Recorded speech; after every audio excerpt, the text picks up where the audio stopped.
몰라서 그렇지.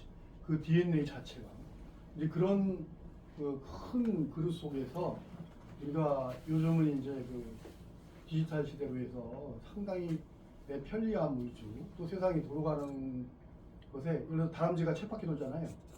그럼 내가 그 안에서 멈춰 있으면 뒷다람쥐가 어떻게 돼요? 뒷다람쥐하고 사고가 나죠. 계속 돌아야 됩니다. 내가 왜 도는지도 몰라. 이제 그렇게 세상이 돌아가다 보니까 우리가 경제적으로 고성장을 하지만 정작 나는 돌아가고 계속 다른 사람하고 계속 같이 가긴 가는데 내가 누군지 생각할 겨를이 없는 거예요. 그러니까 고유함이 뭔지 몰라. 네, 모른단 말이에요. 어릴 때는 그 갓난 아이가 오랫동안 젖을 먹었어요. 우리 때는. 요즘 애들 그거 전 못 먹이잖아요. 엄마가 직접 나네. 우리 때 많이 먹다 보니까 엄마 이렇게 쳐다보면서 그 엄마의 그 젖 냄새, 향기, 그다음에 엄마의 그 흑한 모습을 여기다 갖고 가는 거예요. 그런 아이가 나중에 그런 얘기 있잖아요.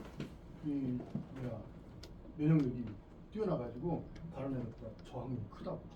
근데 그런 것들을 우리는 이 물질과 돈 때문에 모든 걸 다 잊어버리고 가는 거야. 그러다 나중에 요양원을 갔다가 자기가 왜 여기서 있다가 죽는지도 몰라. 근데 그게 야 내가 슬프다, 내가 왜 이런 인생을 살아야지, 이런 거 생각할 겨를도 없어요. 남들 가니까 가는 거야. 그래서 그 요양원에 그 이야기를 어느 할머니가 이렇게 거기서 투쟁한 이야기를 쓴 제가 그 영상을 봤어요. 그 두 남자분하고 여자분하고 딱 의기투합이 돼요. 여자분하고 둘이 의기투합이 되고 남자분이 뒤에서 지원을 했는데 거기 요양원에 그 주인이 자기들 돈을 벌어야 되죠. 처음에는 잘해주는 거야. 자기들이 갖다 맡겼는데 점점 나빠지더니 그 다음에는 자기들도 어쩔 수 없다는 거예요. 서비스가 엉망이에요. 그러니까 열받는 거죠. 그래갖고 나중에 투쟁을 해가지고 하다가 안 돼갖고 나와버렸어요. 두 명이. 그래갖고 둘이 친구가 돼가지고 여생을 아주 재밌게 사는. 그게 뭐예요? 내가 주체가 돼서 산다는 거죠. 내가 주체가 돼야 돼요. 내 인생은 내가 주체가 돼야 돼요. 굉장히 중요한 겁니다. 저도 딸내미한테 그런 얘기를 해요. 네가 어차피 너는 이 세상 속에서 다른 사람과 같이 살아갈 수밖에 없기 때문에 거기서 너의 것을 잃어버리면 네가 자꾸 종속이 되니 너무 그렇게 생각하면 안 된다. 그러니까 그렇게 가더라도 편승해서 가더라도 너 자신이 무엇인지 알고 주체성을 가져라. 자긍심을 가져라. 항상 그런 얘기를 하거든요. 그래서 거기 이걸로 해볼까요? 이거 너무 힘든 거 어떻게 먹는 이건 좀 불러요.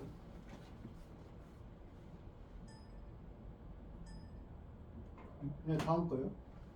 이거는 뭐 제 강사인데 딴 데서 하느라고 이거 좀 해놨는데 여기서 중요한 거는 제가 회사는 지금 이제 좀 다니는데 가끔씩 나가고요.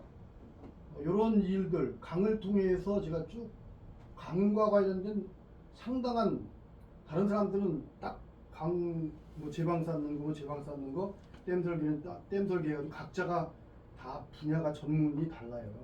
근데 저는 이걸 전부 다 했어요. 그런 거를 전부 다 했기 때문에 강과 이 전체 유역에 대한 것이 다 보였기 때문에 제가 이걸 깨닫게 됐다는 그 말씀 드리는 거고요. 다음. 그리고 이제 제가 쭉 지금까지 해왔 저술하고 했던 것들 다음. 참고로만 알고 계세요. 자, 지구 고유자원 도전 연맹인데 이게 세계 연맹으로 가고자 하는 건데 단체 설립 목적. 지구상의 모든 생명체는 하늘의 창조 섭리로서 서로 돕고 살아야 합니다. 그러니까 우리가 측은지심을 알아야 되는 게 중요한 거죠. 뭐 불교가 됐든 기독교가 됐든 측은지심을 알고 배려. 그러니까 우리 홍익 인간이 널리 인간을 이롭게 한다 하잖아요. 제2와는 창조 섭리의 이치에 따라서 살아야 되기 때문에 이치를 알아야 된다는 거고, 홍익 인간을 널리 이롭게 한다. 이제 근데 해석에 따라서는 크게 이롭게 한다. 이렇게 해석하시는 분도 있어요. 그건 뭐 상관없어요. 여기 보면 각 나라 관계는 정의가 우선하지 않는 현실이다. 이거 단지 몇 번 들으셔서 알 거예요. 이런 것들이 지금 현실의 문제잖아요. 이거 다 현실의 문제예요. 여기서 사람들이 전부 얽혀갖고 돌아가는 거예요. 정작 나는 딱 세워가지고 그걸 바라봐야 되는데 그냥 들어가가지고 다람쥐 쳇바퀴 주시더라고요. 그래서 거기서 진급하면 기업은 사장 되는 거고 공무원에서는 뭐 국장, 뭐 부의사관 이런 거 나오죠. 그래갖고 전관이로 딱 받잖아요. 그것이 뭐 그렇게 대단합니까? 사실 살고 보면 내가 누군지 아는 것이 가장 내가 이 땅에 와서 살면서 나의 가치를 바로 잡는 것이다. 그래서 이 고유는 이제 아까 말씀드린 그 내용인데 이게 특유하다 이런 것들이 있는데 불변성 막 변화하면 안 돼요 고유는. 그래서 이제 오리지널리즘이라는 것을 이 중에서 오리지널리즘을 저는 선택을 해서 이념화시킨 겁니다. 오리지널리즘, 오리지널리티 그런 거죠. 그래서 그걸 이제 기억을 이렇게 해주시고 고유함이 여러 가지가 있는데 그 중에서 오리지널한 거다. 사람의 바탕이 바르다 하면 바른 거 오리지널, 선하다 하면 선한 거 오리지널. 그런 것을 내가 갖고 있어야 된다는 거죠. 다음. 이 고유함에 이제 유무형의 고유함이 있고 유형, 무형이 있고 유무형이 있어요. 자, 우리가 영성하면 종교만 얘기하는데 그렇지 않아요. 어느 분은 저기 유튜브에서 보셨을 텐데 아리랑이 어떻게 해석되고 있다 해서 보낸 적이 한 번 있는데 보셨죠? 이 둥글다고 하는 그러니까 한 생명체가 이 어머니 뱃속에 있을 때는 그 양수에 둘러싸인 둥근 부분이 전체 세계잖아요. 나의 전체 세계. 그리고 알은 작은 거지만 그 천정이 전체잖아요. 우리 인간은 보이는 지구는 둥글기 때문에 저 하늘이 둥글게 보이잖아요. 그런 거죠.